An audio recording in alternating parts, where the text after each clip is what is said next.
မိတ်ဆွေများလုံးမင်္ဂလာပါခင်ဗျာကျွန်တော်လာစဉ်ဟောပြောပေးနေတဲ့တလတာကြီးတော်မင်္ဂလာဟောစန်းတွေကိုဟောကြားပေးတော့မှာဖြစ်ပါတယ်အခုစနေနေ့မွေးဖွားသူများစနေသားသမီးများအတွက်ဩဂုတ်လတလတာအတွက်တလတာကြီးတော်မင်္ဂလာဟောစန်းကိုဟောကြားပေးတော့မှာဖြစ်ပါတယ်အဲ့တော့ဒီတလတာအတွက်မှာစနေနေ့မွေးဖွားသူတွေကချစ်ခင်မှုမေတ္တာတွေနဲ့ပြည့်နှက်နေတဲ့ကျွန်တော်ရက်တွေကိုရောက်နေတဲ့တလတာဖြစ်တယ်ပေါ့နော်အဲ့တော့ချစ်ခင်မှု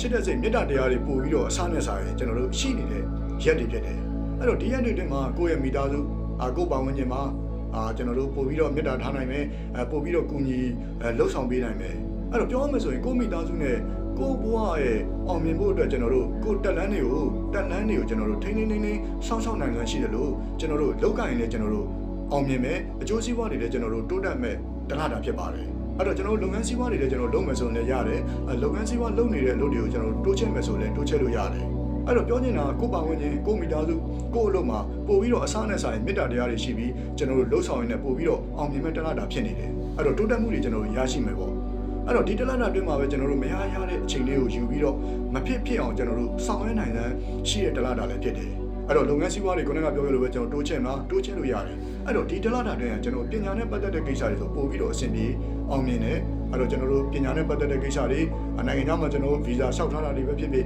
အဲ့ဒါတွေနဲ့ပတ်သက်တဲ့ကိစ္စဆိုကျွန်တော်ပို့ပြီးတော့အဆင်ပြေမယ်ပို့ပြီးတော့ကျွန်တော်တို့အောင်မြင်မဲ့တလားတာဖြစ်တယ်အဲ့တော့ခီးတွေလည်းကျွန်တော်သွားလိမ့်မယ်ကောင်းသောခီးတွေဖြစ်မယ်ခီးတွေလည်းကျွန်တော်တို့ထွက်ရလိမ့်မယ်အဲ့တော့ဒီတလားတာအတွင်းမှာနိုင်ငံခြားနဲ့ပတ်သက်တဲ့ကိစ္စတွေကျွန်တော်တို့စီစဉ်ထားတဲ့လူဆိုရင်ကျွန်တော်တို့သွားတဲ့ရက်တွေဖြစ်တယ်အောင်မြင်မဲ့အချိန်ဖြစ်တယ်အဲ့တော့ဒီတလားတာအတွင်းမှာဩဂုတ်လတလားတာအတွင်းမှာစနေနေ့မွေးဖွားသူတွေဟာ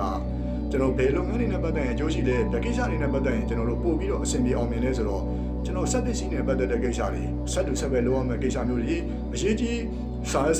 ချုပ်စာလည်းနဲ့ပတ်သက်တဲ့ကိစ္စတွေဆန်စပါးနဲ့ပတ်သက်တဲ့ကိစ္စတွေစားတောက်ကုန်လို့စားတောက်ဆိုင်နဲ့ပတ်သက်တဲ့ကိစ္စတွေစတိုးဆိုင်နဲ့ပတ်သက်တဲ့ကိစ္စတွေပညာရေးဘာသာရေးတင်တန်းနဲ့ပတ်သက်တဲ့ကိစ္စတွေမြေတို့အမွေတို့ဖုန်းတို့နဲ့ပတ်သက်တဲ့ကိစ္စတွေအမွေတို့ပစ္စည်းမျိုးတွေပညာရှင်ပုံစံလုပ်ရမယ့်ကိစ္စမျိုးတွေပရိဘောဂပစ္စည်းနဲ့ပတ်သက်တဲ့ကိစ္စတွေပွဲရုံပွဲစားလုပ်ရမယ့်ကိစ္စတွေဆိုတော့ဒီဩဂုတ်လတလတာအတွင်းမှာစနေနေ့မွေးဖွားသူတွေကကျွန်တော်ပို့ပြီးတော့အကျိုးရှိစေတဲ့ကိစ္စတွေပို့ပြီးတော့အောင်မြင်စေတဲ့ကိစ္စတွေဖြစ်ပါတယ်အဲ့တော့အဲ့ဒါတွေကတော့ကျွန်တော်တို့အကျိုးရှိအောင်မြင်ပြီးတော့ကျွန်တော်ဘယ်ကိစ္စတွေနဲ့ပတ်သက်ရင်တတိထားပြီးလုပ်ကန်ဆောင်ရွက်တင်လဲဆိုတော့ကျွန်တော်အဝန်းထန်နဲ့ပတ်သက်တဲ့ကိစ္စထီတို့ဖနက်တို့ဓာတ်ပုံတို့လျှက်စစ်ပစ္စည်းတွေဓာတုပေရပစ္စည်းတွေဓာတ်တုပစ္စည်းနဲ့ပတ်သက်တဲ့ကိစ္စတွေဓာတ်ဆီတို့ဒီဇယ်တို့ဒေါ်လာနဲ့ပတ်သက်တဲ့ကိစ္စမျိုးတွေအမှုပညာနဲ့ပတ်သက်တဲ့ကိစ္စမျိုးတွေအလှကုန်တဲ့ပစ္စည်းနဲ့ပတ်သက်တဲ့ကိစ္စမျိုးတွေလက်ဖေးဆိုင်တို့လက်ဖက်ဆိုလက်ဖက်ချောင်းနဲ့ပတ်သက်တဲ့ကိစ္စတွေဆိုတော့ဒ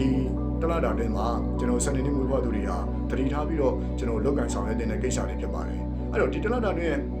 ကံကောင်းတဲ့နေ့ကကျွန်တော်တို့ကြာနာပြီးအင်္ဂါနေ့တွေဖြစ်ပြီးတတိထားတဲ့နေ့ကတော့ကျွန်တော်တို့စနေဗုဒ္ဓဟူးနေ့တွေဖြစ်ပါတယ်အဲ့တော့ဒီတလားတာတွင်အရေးကြီးတဲ့နေ့ရှောင်ရမယ့်အရာဟာအစိမ်းရောင်တွေဖြစ်ပြီးတော့အရေးကြီးတဲ့နေ့ကျွန်တော်တို့ရှောင်ရမယ့်အစားအစာဟာကျွန်တော်နိုးစီတို့ထညက်တို့နိုးစီပါတာတို့ထညက်ပါတာတို့ဝတ်သားဟင်းတို့ဒွင်းတီတို့ဒွင်းရီတို့ရှောင်ရတယ်အဲ့တော့ကျွန်တော်အခုပြောတဲ့အစားအစာတွေကျွန်တော်အခုပြောတဲ့အကြောင်းတွေကစနေနေ့မွေးဖွားသူတွေအနေနဲ့ဒီတလားတာအတွင်းမှာဒီဩဂုတ်လတလားတာအတွင်းမှာကိုယ်အရေးကြီးတဲ့ထင်းတဲ့နေ့ပဲရှောင်မယ်ကျွန်တော်ကျန်တဲ့နေ့တွေရှောင်ရမလို့ကြိုက်တာစားကျွန်တော်ကြိုက်တာဝယ်လို့ရတယ်အဲ့တော့တတိထားမယ့်ကျမ်းမာရေးကကျွန်တော်ဘာတတိထားရလဲဆိုတော့ဒူးနဲ့ပတ်သက်တာနားနဲ့ပတ်သက်တာလေးတွေတတိထားဖို့လိုတယ်အဲ့တော့ဒီတလားတာအတွင်းမှာတော့ကျွန်တော်အခြေအိမ်တော်ရေးနဲ့ပတ်သက်တဲ့ကိစ္စတွေကတော့ကျွန်တော်တို့ဝမ်းသာပျော်ရွှင်ရမယ့်တလားတာကျွန်တော်ကြည်နူးဝယ်ဟာတလားတာဖြစ်ပါတယ်အဲ့တော့ဒီတလားတာအတွင်းအကျိုးပေးကံကောင်းစေတဲ့ခဏနံပါတ်တွေအဲ့တော့ကိုတခုလုံးလို့ခဏနံပါတ်လေးတွေရွေးချယ်ခြင်းနဲ့ကျွန်တော်ခဏနံပါတ်လေးတွေတုံးနေတယ်ဆိုရင်ကံကောင်းစေတဲ့ခဏနံပါတ်က2 3 8 5ဆိုတဲ့ခဏနံပါတ်တွေဟာအကျိုးပေးကံကောင်းစေတဲ့ခဏနံပါတ်တွေဖြစ်ပါတယ်အဲ့တော့ဒီတလားတာအတွင်းမှာဩဂုတ်လတလားတာအတွင်းမှာစနေနေ့မွေးဖွားသူတွေဟာကျွန်တော်ရောင်းနေတဲ့ပစ္စည်းတွေရှိလို့ရောင်းမထွက်တဲ့ပစ္စည်းတွေရှိလို့ပစ္စည်းတွေတခုကျွန်တော်တို့ရောင်းထွက်ခြင်းလဲဆိုရင်ကျွန်တော်တို့ထန်းလက်လေးတစ်လက်တော့ရှာရတယ်1000လောက်ပေါ့နော်ထန်းလက်လေးပဲဖြစ်ဖြစ်ထန်းရွက်လေးပဲဖြစ်ဖြစ်အဲ့ဒီဥစ္စာနဲ့ကျွန်တော်ကိုရောင်းနေတဲ့ပစ္စည်းတွေအိမ်ဆိုလဲအိမ်တိုက်ဆိုလဲတိုက်ကားဆိုလဲကားမြေဆိုလဲမြေအဲ့ဒါတွေကိုကျွန်တော်တို့ဝယ်မဲ့သူအမြန်လားအမြန်ရောင်းထွက်စေပါအမြန်ရောင်းထွက်ပါလေဆိုရင်ကျွန်တော်ထန်းလက်လေးနဲ့ကျွန်တော်တို့ထီရိုက်ခေါက်ပြီးမယ်ဆိုရင်ဝယ်မဲ့သူအမြန်လာပြီးအမြန်ရောင်းထွက်စေတဲ့တလားတာဖြစ်ပါတယ်အဲ့တော့ဒီတလားတာအတွင်းမှာကျွန်တော်စနေနေ့မွေးဖွားသူတွေဟာအရေးကြောင့်ကိစ္စတွေရှိလို့ပဲဖြစ်ဖြစ်တခုလူချင်းတန်းချင်းလို့ပဲဖြစ်ဖြစ်တခုကိစ္စတွေကျွန်တော်တို့အောင်မြင်နေလို့ပဲဖြစ်ဖြစ်အိမ်မှာပဲကျွန်တော်ဘာလုပ်ရလဲဆိုတော့မြတ်စွာဘုရားရှင်ကိုရောမြတ်ကြီးကိုကျွန်တော်တို့ပဲထမင်းအဲ့တော့ပဲလေးကိုကျွန်တော်တို့စီလေးစားလေးနဲ့ပြီးကျွန်တော်ပဲထမင်းကျွန်တော်တို့ဆွမ်းတော်ကပ်ပြီးဆူတောင်းနိုင်မယ်ဆိုရင်ဒီတလားတာတွင်မှာကျွန်တော်ပို့ပြီးတော့အဆင်ပြေကောင်းမွန်သွားမယ်တလားတာဖြစ်ပါတယ်အဲ့တော့စနေနေ့မွေးဖွားသူများအားလုံးအန်ဒီယကင်းပေးရှင်းပြီးကျမ်းမာချမ်းသာပျော်ရွှင်ကြပါစေခင်ဗျာ